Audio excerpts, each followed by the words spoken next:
નમસ્કાર વિદ્યાર્થી મિત્રો, હું શૈલેષ હું હાર્દિક સ્વાગત કરું છું.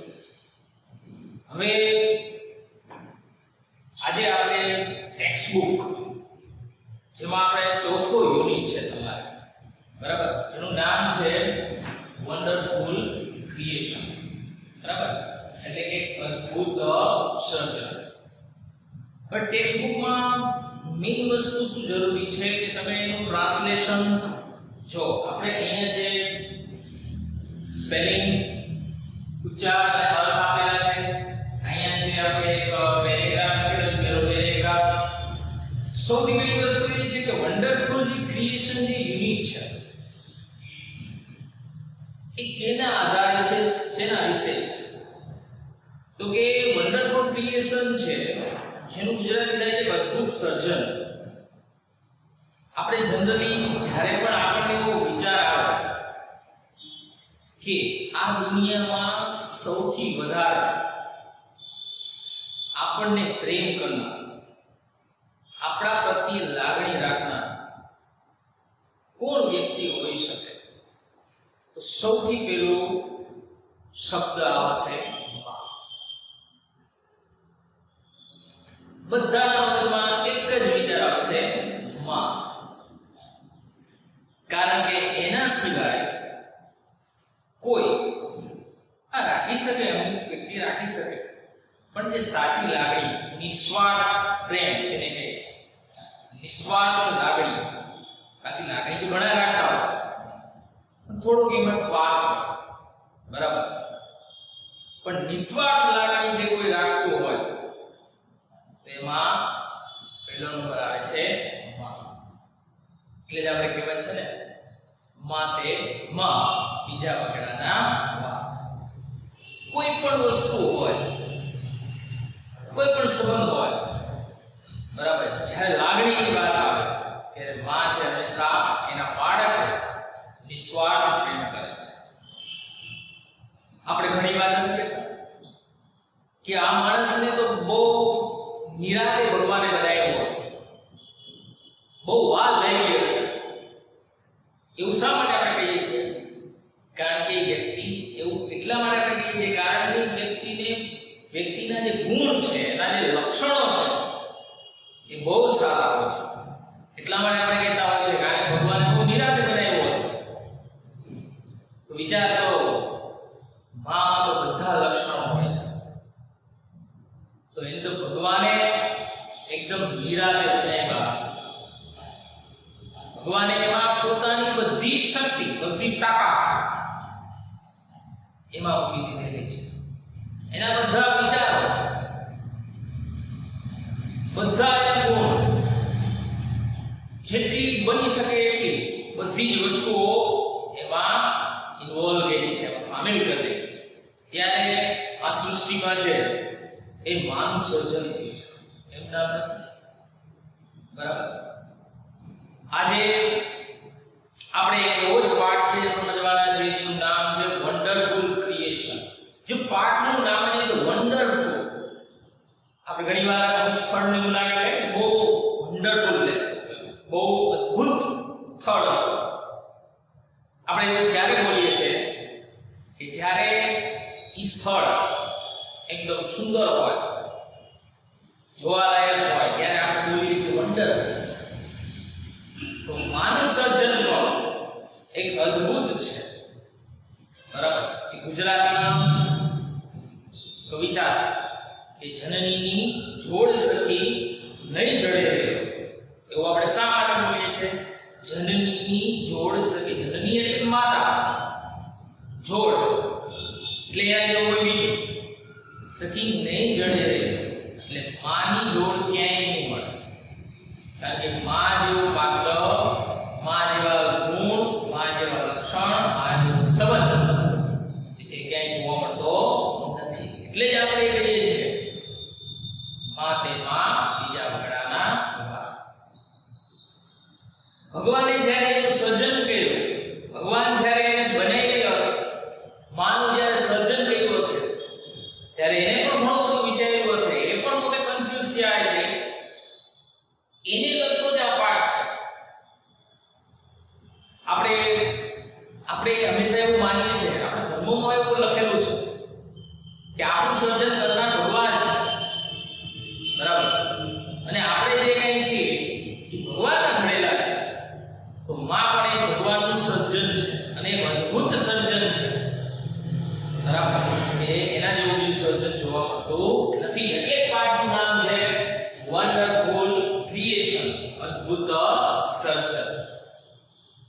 કોઈ પણ શબ્દને તમે બોલી રાજવામાં, કોઈ પણ શબ્દને તમે બોલો તો માના સંબંધથી ઊંચો કોઈ સંબંધ હશે નહીં.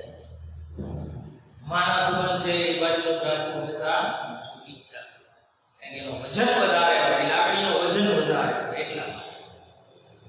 એટલે જ આપણે કહીએ છીએ કે જનની જોડ સખી નહીં જડે રહ્યો. અહીંયા આની સ્થિતિ એ પ્રમાણે છે કે જ્યારે ભગવાન એટલે કે લોર્ડ જ્યારે માતાની મૂર્તિનું સર્જન કરતા હતા ત્યારે એક દેવદૂત આપણે જનરલી પોસ્ટ માસ્ટર હોય, આપણે એક જગ્યાએ બીજી જગ્યાએ સંદેશો પહોંચાડવા માટે પોસ્ટ માસ્ટર હોય. એમ દેવલોકમાં પણ ભગવાનના એક જગ્યાએથી બીજી જગ્યાએ સંદેશા પહોંચાડવા માટે એક એન્જલ આવે છે, એને આપણે કહીએ છીએ દેવદૂત. એન્જલ એટલે બની નથી લેવાનું, બરાબર. એન્જલ એટલે શું થશે? દેવદૂત, બરાબર. દૂત એટલે સંદેશા વાહક, જેને આપણે દેવોના જે સંદેશા વાહક આપણે દેવદૂત કહેવાય. એટલે ભગવાનના મૂર્તિનું સર્જન એટલે આખી સ્થિતિનું નિર્માણ એવું થાય છે કે ભગવાન છે જે મૂર્તિ બનાવતા હોય છે, અને ભગવાનની મૂર્તિ બનાવવામાં બહુ રસ હોય છે. આપણે જે કામ છે એકદમ એકાગ્રતાથી જ્યારે કરતા હોય તો એનો મિનિંગ એવો પણ છે કે આપણે કામમાં બહુ રસ છે, અને રસ હોય તો જેટલું કોન્સન્ટ્રેશન રાખીને કામ કરીએ, એટલી એકાગ્રતા રાખીને આપણે કામ કરીએ, નહીંતર આપણે નથી કરતા, બરાબર. અને આપણે છે ને કે જે વસ્તુમાં તમે એકાગ્રતા રાખીને કામ કરો એ વસ્તુ હંમેશા સારી જ બને. અને માનવ સર્જન છે હંમેશા સારું છે કે ભગવાને એમ કહેવાય ને કે ખૂબ જ એકાગ્રતા રાખેલી હશે, જેમાં કોઈ જાતની એક પણ બાબતમાં આપણે શંકા ન થઈ શકે, બરાબર. તો અહીંયા ભગવાન છે મૂર્તિનું સર્જન કરતા હોય છે અને દેવદૂત આવે છે. પહેલી પરિસ્થિતિ એ છે. હવે અહીંયા પેરેગ્રાફ આપણે લખેલો છે, પેરેગ્રાફ છે, બરાબર. આપણે આ યુનિટના 6 લેક્ચર બનાવ્યા છે, એટલે કે 6 ભાગ પાડ્યા છે. પેરેગ્રાફ અને આ પેરેગ્રાફના સ્પેલિંગ છે. હવે આપણે આને જનરલી જ્યારે ટેક્સ્ટબુક જ્યારે સમજતા ત્યારે સ્પેલિંગ જરૂરી છે. કારણ કે જો આપણને સ્પેલિંગ ન ખબર પડે તો પાઠમાં ટ્રાન્સલેશનમાં પ્રોબ્લેમ થાય. એટલે સૌથી પહેલી વસ્તુ છે કે સ્પેલિંગ આવડવા જોઈએ, બરાબર. એટલે મેં સાહેબ સ્પેલિંગ તમારે શું કરવાનું છે, તમને જ્યારે વિડિયો બોલશે ત્યારે તમારે આની સાથે તમને એક સ્પેલિંગ પણ મોકલવામાં આવશે, જે મેં સાઈડમાં લખેલા છે. સૌથી પહેલા તો સ્પેલિંગ પાકા કરવાના અને પછી એનું ટ્રાન્સલેશન કરવાનું. અને અત્યારે પણ જ્યારે પણ તમે આ પાઠ અત્યારે સમજી રહ્યા છો ત્યારે તમારી સામે ટેક્સ્ટબુક હોવી જોઈએ, બરાબર. હાથમાં પેન્સિલ હોવી જોઈએ, બરાબર. ટેક્સ્ટબુક, પેન્સિલ, જે ક્યાંય અઘરો શબ્દ આવે તો ત્યાં તમારે અંડરલાઈન કરીને ગુજરાતીમાં લખી શકો. અમારી પાસે કદાચ નવની હશે પણ નવનીનો ઉપયોગ નથી કરવાનો, બરાબર. કારણ કે અમારું ગુજરાતી ટ્રાન્સલેશન સીધું જ હોય, એમાં નવનીનો ઉપયોગ કરવાનો નથી. હવે જોઈએ અહીંયા છે પેલો પેરેગ્રાફ છે. સ્ટાર્ટ કરીએ છીએ આપણે ભાષણનો. ભગવાન મૂર્તિનું સર્જન કરતા હોય છે, દેવદૂત અચાનક ત્યાં પ્રગટ થાય છે, એવી આખી ઘટના છે, બરાબર. જોઈએ છે. The good Lord was extremely Lord એટલે ભગવાન થાય. જો ગોડ એટલે ભગવાન થાય, લોર્ડ એટલે પણ ભગવાન થાય. લોર્ડ નો પણ મીનિંગ શું થાય? ભગવાન થાય. અને ગોડ એટલે પણ શું થશે? ભગવાન થશે. એનો મીનિંગ સર્વોચ્ચ છે, બરાબર. એટલે good Lord was extremely નો મીનિંગ જો આમાં લખ્યો છે શું થશે? ખૂબ જ busy હોવું એટલે શું થાય? વ્યસ્ત હોવું, બરાબર. Those દિવસોમાં those days એટલે શું થાય તે દિવસોમાં the good Lord ઘણા છોકરાઓનો પ્રશ્ન છે કે ગુડ કેમ વપરાણ છે ગુડ બરાબર ગુડ એટલે સારું થાય હું તો મેસેજ જનરલી કેવા હોય સારા હોય છે તો જ આપણે ભગવાન કહીએ છીએ પણ અહીંયા તો ખાલી માત્ર એક ઉપાધિ દીધી છે કે ગુડ લોર્ડ એટલે કે ભગવાન એક્સ્ટ્રીમલી બિઝી those days એ ભગવાન તે દિવસોમાં ખૂબ જ વ્યસ્ત હતા રોજ છે હતા ભૂતકાળની ઘટના છે The good Lord was extremely busy those days. કે ભગવાન તે દિવસોમાં ખૂબ જ વ્યસ્ત હતા. ભગવાન એકદમ વ્યસ્ત હતા. અને એટલા વ્યસ્ત હતા એ શબ્દ extremely એટલે કે એકદમ વ્યસ્ત હતા, ખૂબ જ વ્યસ્ત હતા. જ્યારે માણસ વ્યસ્ત હોય ત્યારે ખૂબ જ વ્યસ્ત હોય ત્યારે સમજી લેવાનું કે બહુ અગત્યનું કામ કરી રહ્યો છે. બરાબર બીજું વાક્ય છે he was into his sixth day sixth એટલે કે છઠ્ઠો દિવસ sixth એટલે 6 sixth એટલે છઠ્ઠો દિવસ he was into his sixth day of overtime આ શબ્દ કદાચ તમે કારખાનામાં સાંભળ્યો હશે નોકરીઓમાં સાંભળ્યો હશે ઓવરટાઈમ એટલે જનરલી જે કામનો સમય હોય બરાબર જે નિયત સમય હોય એના કરતા વધુ કામને શું કહેવાય ઓવરટાઈમ કહેવાય માની લો કોઈ કારખાનામાં છે એ 5 વાગ્યા સુધી જતો હોય અને કારખાનામાં વધુ કામ હોય તો 8 વાગ્યા સુધી રોકાય તો વધારાની 3 કલાક થઈ એ 3 કલાક એનો ઓવરટાઈમ ભગવાન પણ એનો ઓવરટાઈમ કરતા હતા માણસ ઓવરટાઈમ ક્યારે કરે કે જ્યારે કામમાં ખૂબ જ રસ હોય ત્યારે ઓવરટાઈમ કરે એટલે he was into his sixth day of overtime કે તે તેનો ઓવરટાઈમ નો છઠ્ઠો દિવસ હતો 6 દિવસથી કન્ટિન્યુ કામ કરતા હતા કેટલા દિવસથી 6 દિવસથી વિચાર કરો કન્ટિન્યુ 6 દિવસથી એ પોતે મૂર્તિ બનાવવામાં એટલા વ્યસ્ત હતા બરાબર તમને કોઈ જ્યારે પ્રશ્નો કે કંઈ દાખલો કે કંઈ પણ પાકું કરવા એ કોઈ તમે એકદમ વ્યસ્ત રહીને કામ કરતા હો તો સમજી લેવાનું કે તમને એમાં ખૂબ જ રસ છે એટલે એ કહે છે he was into his sixth day of overtime તે તેનો ઓવરટાઈમ નો છઠ્ઠો દિવસ હતો એટલે કન્ટિન્યુ 6 દિવસથી કામ કરતા હતા when he was working with the full concentration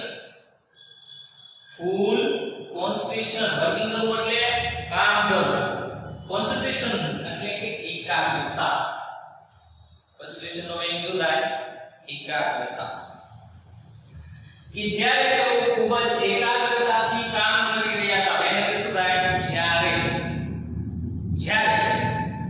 તેઓ ખૂબ જ એકાગ્રતાથી કામ કરી રહ્યા હતા તો તમે પેન્સિલ હાથમાં રાખજો તમારી ટેક્સ્ટ બુક હોય અંડરલાઈન કરતો રહેજો એટલે આ ધ્યાન રાખજો when he was working with the full concentration કે જ્યારે તેઓ ખૂબ જ એકાગ્રતાથી કામ કરી રહ્યા હતા an angel appeared angel એટલે એ તમને કહું દેવદૂત appeared તો એટલે શું થાય પ્રગટ થયું હવે દેવદૂત પ્રગટ થયું અચાનક બરાબર અને અદ્રશ્ય ડિસઅપિયર પણ થઈ ગયા appear એટલે પ્રગટ થયું ડિસઅપિયર થયું એટલે શું થાય અદ્રશ્ય થઈ ગયું એ બે એકબીજાના વિરોધી છે ઓપોઝિટ છે અને પૂછાઈ શકે ધ્યાન રાખજો પરીક્ષામાં પેરેગ્રાફ પરથી પ્રશ્નોમાં appear અને disappear આ ધ્યાન રાખવાનું આવી શકે an angel appeared એટલે પ્રગટ થયો દેવદૂત પ્રગટ થયો and commented comment કરવું એટલે શું થાય ટીકા કરવી જનરલી આપણે કોઈ પણ વ્યક્તિ કામ કરતું એટલે આપણે તરત પૂછીએ બરાબર કમેન્ટ કરીએ કમેન્ટ શબ્દ તો જનરલી ફેસબુક નો છે તમને ખ્યાલ હશે કોઈ પણ વસ્તુમાં આપણે કમેન્ટ કરતા હોય બરાબર હવે તો લોકો ટિકટોક માં એવા કમેન્ટ કરે છે ન કરવાની કરતા બરાબર અહીંયા કમેન્ટ કરી છે તો આપણે એક ટેવ કોઈ પણ વ્યક્તિ કામ પૂછે ત્યારે આપણે પૂછીએ તો શું કરો છો આપણે ખબર હોય આપણે ખબર છે શું કરે છે તો આપણે પૂછીએ ત્યારે શું કરો છો એ આપણી એક માણસની એક ઊંડી અને બહુ લાંબી ટેવ છે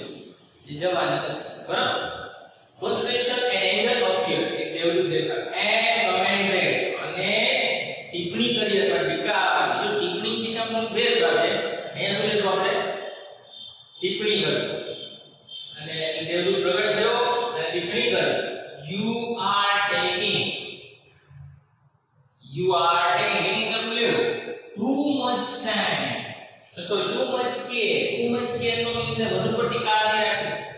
એ તમે વધુ પડતી કાળજી લઈ રહ્યા છો four creating this creature. Creating નું સર્જન કરો, ક્રીચર. ક્રિએટિંગ નું શું થાય સર્જન કરો. ક્રીચર એટલે પ્રાણી, જીવ. બરાબર? પ્રાણી અથવા જીવ. કે તમે આ પ્રાણીના સર્જનમાં ખૂબ જ કાળજી લઈ રહ્યા છો. You are taking too much care for creating this creature. એટલે ભગવાન છે ખૂબ જ કાળજી લેતા હતા. એકદમ કોન્સન્ટ્રેશન રાખી નિરાતે. એટલે જો આગળ આપણે જોઈએ 6 દિવસ કન્ટિન્યુ વર્ક કરતા હતા. એટલે ખૂબ જ કાળજી લેતા હતા. એટલે દેવદૂત પૂછે છે you are taking too much care for creating this creature. કે તમે આ પ્રાણીના સર્જનમાં ખૂબ જ કાળજી લઈ રહ્યા છો. બરાબર? હવે ભગવાન જવાબ આપે છે ધીસ ટ્રુ. આ સાચું છે. ટ્રુ એટલે શું થાય? સત્ય, સાચું. સે ધ લોર્ડ એટલે કે ભગવાને કહ્યું. જો આ પાઠ છે ને આપણો ડાયલોગ વાળો પાઠ છે, જેને આપણે સંવાદ વાળો પાઠ છે. તો પાઠ છે સંવાદ વાળો. ધીસ ટ્રુ સે ધ લોર્ડ. ભગવાન કહ્યું આ સાચું છે. Do you know details about this creature? Sorry, creation? Do you know the details about this creation? એટલે પ્રશ્ન પૂછે છે કે શું તમે આ ક્રિએશન એટલે શું થાય? સર્જન. ડિટેલ્સ એટલે શું થાય? માહિતી અથવા વિગત. બરાબર? કે શું તમે આ સર્જનની વિગત વિશે જાણો છો? અને દેવદૂતને ખબર નહોતી. બરાબર? એટલે દેવદૂત છે એ પ્રશ્ન કરે છે વોટ આર ધે? તે શું છે? વિગતની દેવદૂતને ખબર નથી. કે દેવદૂત તો પ્રગટ થયા, ભગવાન ગણાવતા હતા. દેવદૂતને ખબર નથી એટલે દેવદૂત એમ કહે છે વોટ આર ધે? શું છે? The angel was curious. Curious આ શબ્દ છે curious એટલે ઉત્સુક. Curious નો બીજો મીનિંગ થાય જિજ્ઞાસુ હોવું. કે તમે ભણવામાં કેમ જિજ્ઞાસુ હોય તો ક્યુરિયસ હોય. જે કે આપણે વિદ્યાર્થી જે ક્યુરિયસ હોય પ્રશ્ન વધારે પૂછે. એમ આમાં દેવદૂત છે એ પ્રશ્ન પૂછ્યા, ઉત્સુકતાથી પ્રશ્ન પૂછ્યા. આપણે જાણવાની એટલી તાવ આવેલી હોય જ્યારે પ્રશ્ન કરવામાં આવે ત્યારે એને ક્યુરિયસ. બરાબર? તો આપણે પહેલા ઘણી વાર સમજાવું જો the good lord was extremely busy those days. કે ભગવાન તે દિવસોમાં ખૂબ જ વ્યસ્ત હતા. he was into his 6th day of overtime. તે તેનો ઓવરટાઈમ નો 6થો દિવસ હતો. when he was working with the full concentration, કે જ્યારે તેઓ ખૂબ જ એકાગ્રતાથી કામ કરી રહ્યા હતા, an angel appeared. એક દેવદૂત પ્રગટ થયો. and commented અને ટિપ્પણી કરી, પ્રતિકાર કરી. you are taking too much care for creating these creatures. કે તમે આ પ્રાણીના સર્જનમાં ખૂબ જ કાળજી લઈ રહ્યા છો. ભગવાન કહે છે this true. આ સાચું છે. say the Lord. ભગવાને કહ્યું. do you know the details about this creation? શું તમે આ સર્જનની વિગત વિશે જાણો છો? દેવદૂત જાણતા નતા એટલે પૂછે છે what are they? તેઓ શું છે? અહીંયા ધ્યેય છે ઈ what are they એટલે વિગત વિશે છે. બરાબર? what are they એ શું છે? the angel was curious. curious એટલે ઉત્સુક હોવું, એકદમ એક્સાઇટેડ હોવું. જેને આપણે કહીએ એક્સાઇટેડ. બરાબર? આ પહેલો પેરેગ્રાફ છે. તમારે શું કરવાનું છે? આ જે સ્પેલિંગ છે આ પહેલા પેરેગ્રાફમાં આમાં જે સ્પેલિંગ છે બધા આપણે સાઈડમાં લખ્યા છે. તમારે સૌથી પહેલું કામ છે આને પાકા કરવાના. આ ફરજિયાત છે, આ પાકા કરવાના છે. બરાબર?